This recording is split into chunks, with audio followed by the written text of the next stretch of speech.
राजकोट में देश भर में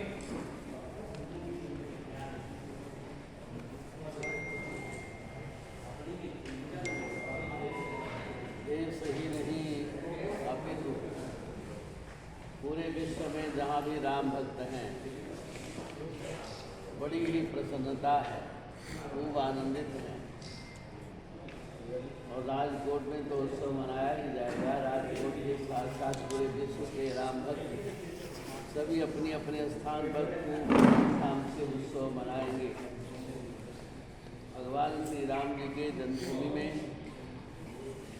भगवान के मंदिर की प्रतिष्ठा हो रही है। आगे आने वाले जनवरी में भगवान अपने परिकरों के साथ में गर्भगृह में विराजमान हो जाएंगे। मंदिर तो अभी बहुत दिन तक बनता रहेगा। मंदिर बड़ा विशाल होता है, विश्व का पहला मंदिर होता है। इसी के उपलक्ष्य में यहाँ सनातन धर्म रक्षा समिति ने निर्णय लिया है, बढ़िया एक मंदिर बनाएंगे और 17 से 22 तक बड़े धूमधाम से उत्सव मनाएंगे, खूब आनंदपूर्वक उत्सव मनाएंगे। बड़े अच्छे अच्छे आयोजन होंगे, बहुत सुंदर सुंदर आयोजन है। इसके अध्यक्ष विजय भाई हैं, उनकी अध्यक्षता में कार्यक्रम होगा। बहुत सुंदर कार्यक्रम है, बहुत अच्छा है। देखिए, लगभग 500 वर्षों से संघर्ष चल रहा था राम जन्मभूमि के लिए, और ये राम जन्मभूमि कोई ही नहीं है, राष्ट्र के लिए है। न जाने कितने महापुरुषों का बलिदान हुआ, 72 बार वहाँ युद्ध हुआ राम जन्मभूमि के लिए। आतंकवादियों ने, आतताइयों ने मंदिर को तोड़ दिया, ध्वस्त कर दिया, विध्वंस कर दिया। सारे समाज, सारे हिंदुओं ने तमाम बार संघर्ष किया। और ये वो दिन आया जब संकल्प लिया गया कि हम राम जन्मभूमि पर भव्य मंदिर का निर्माण करेंगे। शिला पूजन हुआ पूरे देश में, गांव-गांव। 1990 2 नवंबर की वो घटना हमें याद है, आंखों देखी बात है। जब मुलायम सिंह की सरकार थी, मुलायम सिंह कहते थे अयोध्या परिंदा पर नहीं मार सकता है।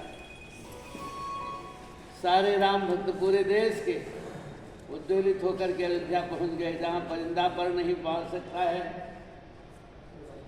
वहाँ हमारे सारे राम भक्त पहुँचे और 30 अक्टूबर को कार सेवा प्रारंभ कर दिया। पहुँच गए राम जन्मभूमि पर, कोई रोक नहीं पाया।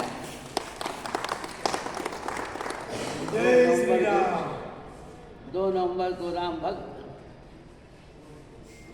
जब संकल्प लेकर के जो निहत्थे थे, कार सेवा करने के लिए जा रहे थे, आतताई उन निहत्थे राम भक्तों के ऊपर मुलायम सिंह ने गोलियां चलवा दी। तमाम राम भक्तों को गोलियों से भून दिया। सरयू नदी का जल लाल हो गया, इतना उत्पात मचाया। वो दिन हमें याद है, वो भी दिन बीत गया। और 1992 में वो राम भक्तों ने मंदिर को ध्वस्त कर दिया, जिसे तथाकथित लोग बाबरी ढांचा कहते थे। ध्वस्त कर दिया, उस मलबे को, उस कलंक को साफ कर दिया। राम भक्तों का संकल्प था, महापुरुषों का त्याग था, तपस्या था, बलिदान था। और आज निर्णय हुआ, हमारा विजय हुआ, राम जन्मभूमि बन करके तैयार हो गया, गर्भगृह तैयार है। भगवान अपने परिकरों के साथ में गर्भगृह में विराजमान हो जाएंगे। मंदिर बहुत दिन तक बनेगा, अभी विश्व का पहला मंदिर होगा। इतना उत्साह है पूरे देश में, देश ही नहीं विश्व में इतना उत्साह है, इतना उत्साह है। सभी राम भक्त अयोध्या आने के लिए उतावली में हैं कि अयोध्या सब पहुँचें। लेकिन सब राम भक्तों से हम प्रार्थना करते हैं, अयोध्या बहुत छोटी है, जिस तरह से लोगों के अंदर उत्साह है, अयोध्या छोटी है, सब अपने अपने घरों में रह करके, अपने अपने पड़ोस के मठ मंदिरों में रह करके उत्सव मनावें, दिवाली मनावें, आनंद मनावें और खूब प्रसाद का वितरण करें, अच्छा होगा। और फिर धीरे धीरे सबको आह्वान किया जाएगा, सबको बुलाया जाएगा, सब रामलला के दर्शन करने के लिए आएंगे। इतना ही नहीं, कृष्ण जन्मभूमि पर भी हमारा विजय प्राप्त होने वाला है। अब इसे आप जानते हैं, काशी विश्वनाथ के मंदिर की भव्यता को देखिए, परिसर की भव्यता को देखिए, सब भव्य हो चुका है। ज्ञानवापी पर भी विजय प्राप्त होने वाला है। लेकिन इतने से हमारी सार्थकता, इतनी से हमारी पूर्णता नहीं है। हमारा तो संघर्ष राष्ट्र के लिए है। राम जी विराजेंगे, राष्ट्र अखंड होगा। राष्ट्र है तो हम हैं, हमारी अस्मिता है, हमारा धर्म है, हमारा कर्म है, हमारा पूजा है, हमारा पाठ है। राष्ट्र नहीं तो कुछ नहीं है। राष्ट्र के ऊपर संकट चल रहा है। क्या संकट है? जिस जनसंख्या की विषमता के आधार पर राष्ट्र का बंटवारा हुआ था, वो विषमता सुरसा की तरह मुँह फैलाए हुए बढ़ती चली जा रही है। इस विषमता को रोकना हमारे लिए बहुत बड़ा आदर्श है, हमारा पुनीत कर्तव्य है। हम इस विषमता को रोकेंगे। जिस समय देश स्वतंत्र हुआ, तत्कालीन प्रधानमंत्री ने राष्ट्र के विरोध में संविधान में इशारा लेकर के आए, एक नियम लेकर के आए, कानून लेकर के आए। आप सब लोग जानते हैं, पत्रकार बंधु हैं, जिसे आप धारा 30 का ध्यान देंगे, जिसे धारा 30 कहते हैं। धारा 30 का पहला वाक्य है, कुरान और बाइबिल पढ़ करके व्यक्ति IAS की परीक्षा दे सकता है, लेकिन आप गीता रामायण पढ़ाएंगे तो आपकी मान्यता रद्द कर दी जाएगी। उस समय गृह मंत्री जी थे सरदार वल्लभ भाई पटेल, विरोध किया, नहीं आ सका।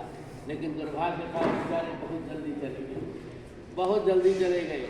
ये धारा 30 आया। डॉक्टर अम्बेडकर ने इसका बहुत बड़ा विरोध किया है, नहीं आना चाहिए, गलत है, ये राष्ट्र के लिए घातक है। लेकिन प्रधानमंत्री नहीं माने, संविधान में धारा 30 जोड़ा गया। इतना ही नहीं, मंदिर विधेयक आया। मंदिर विधेयक क्या है? मंदिर विधेयक में लिखा है, हिंदुओं के मठ मंदिरों में रिसीवर होगा। रिसीवर का पैसा सरकारी कोष में दिया जाएगा। जिस समय देश स्वतंत्र हुआ, पूर्वांचल के गरीबों के लिए, पूर्वांचल के असहायों के लिए, जनजातियों के लिए, आदिवासियों के लिए कोई शिक्षण संस्थान की व्यवस्था नहीं की। अगर किसी के पास कोई आंकड़ा हो तो मुझे बतावे कि शिक्षण संस्थान की कहीं व्यवस्था हो। ये सारी व्यवस्था ईसाई मिशनरियों को सौंप दिया गया। आप कहेंगे वो ईसाई मिशनरियाँ पेट्रो डॉलर के बल पर, आप कहेंगे विदेशी पैसों के बल पर। नहीं, बिल्कुल गलत बात है। पेट्रो डॉलर नहीं, विदेशी पैसा नहीं, हमारे मठ मंदिरों के पैसे के बल पर मंदिर विधेयक जो आया धारा 30 है, मंदिर विधेयक, हिंदुओं के मठ मंदिरों में रिसीवर होगा। रिसीवर का पैसा सरकारी कोष में दिया जाएगा और वह पैसा 60% ईसाई मिशनरियों को दिया जाएगा। शेष बचा हुआ पैसा मदरसों और बोलियों को दिया जा रहा है। ना हो तो जाकर दक्षिण भारत में देख लीजिए, एक करके मैं बता दूंगा, दिखा दूंगा, ये सत्य है। इस प्रकार से हमारे भाइयों को ईसाई बनाना शुरू किया। आज पूर्वांचल में मिजोरम पूर्णतः ईसाई है, नागालैंड पूर्णतः ईसाई है, अरुणाचल में 80% ईसाई है। मैंने सारी सीमाओं को देखा है, मुझे ज्ञात है। मैं उस स्थान तक भी गया हूँ जहाँ 4 देशों की एक साथ सीमा है। हमारे साथ, राष्ट्र के साथ, इन हिंदुओं के साथ, बहुसंख्यक हिंदुओं के साथ में किस तरह से छल किया गया। इतना ही नहीं, हम भूल गए महापुरुषों के बलिदान को। जिसने राष्ट्र के लिए सर कटाया, जिसने राष्ट्र के लिए बलिदान दिया, उन सबको भूल गए। हमें याद क्या रह गया? अय्यासों की कहानी हम आज बच्चों को पढ़ा रहे हैं। हम भूल गए श्री गुरु गोविंद सिंह जी महाराज को, उनके बलिदान को भूल गए। उनके पिता तेग बहादुर जी के